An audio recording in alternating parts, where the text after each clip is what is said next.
So it seems like one of the potential setbacks to shooting movies back to back is the mix-up when it comes to marketing materials, as it seems we have already seen Avatar 3's version of Spider, which we'll break down, as well as my old theory of Spider getting his own Avatar body, coming back to haunt me, so let's begin. Okay, so if we remember when they released the individual character posters for us back before The Way of Water came out, for some reason, the one that stood out to me was always Spider. It just seemed different for some reason, and I think that after seeing the movie, we finally know why. And this will all tie into my renewed theory for Spider getting an Avatar body. Okay, so doing a direct comparison of that Spider character poster to what we actually got in the film, we see there are big differences. We have longer hair with more beads, both beside the face as well as some metal clips up top, which will come back into play later on. We then get what looks to be an older look to Spider, as well as updated face markings. But the biggest clues come in these next two. He has a brand new necklace that isn't any of the ones seen in the movie, or even referenced in the visual guide. And most importantly, he is wearing what seems to be a Metkayina sash, as I'll call it. We know that this particular piece is only acquired after completing the Metkayina's version of the Ikran, which involves taming a skimwing along with other tests involving their Tulkun spirit brother or sister. How he could have done any of this in human form is beyond me, but doing so rewards the member with that piece of clothing, their first tattoo, and 3 beads for their song cord. We obviously see the sash. The beads could be some of the new ones in his hair since he doesn't have a song cord, and the tattoo can be seen here in this next picture.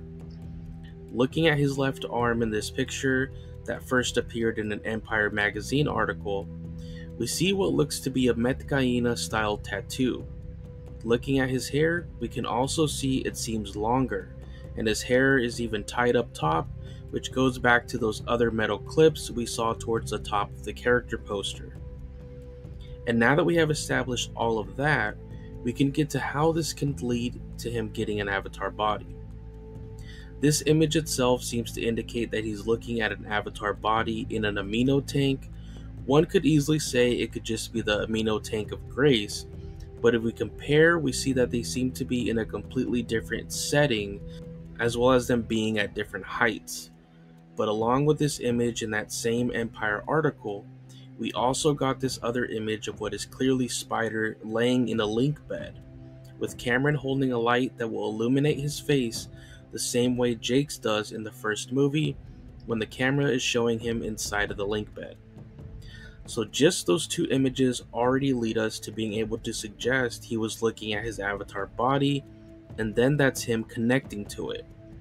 But the cast showing themselves filming again, as we covered in our last Avatar video, Jack Champion shared his and shows him in the same performance capture suit as the other actors who play Na'vi characters or avatars. I know Cameron had come out and explained that Jack Champion would shoot his scenes twice, once with the cast to help them reference and then again in live action. Yet why would he also need the face tracking dots if he's only helping the other cast with reference? Those would only be needed if that information from his face would be added to a CGI model he would be playing. If any close-up of human Spider would just be done with Jack Champion in costume, the face tracking here would not be needed or used.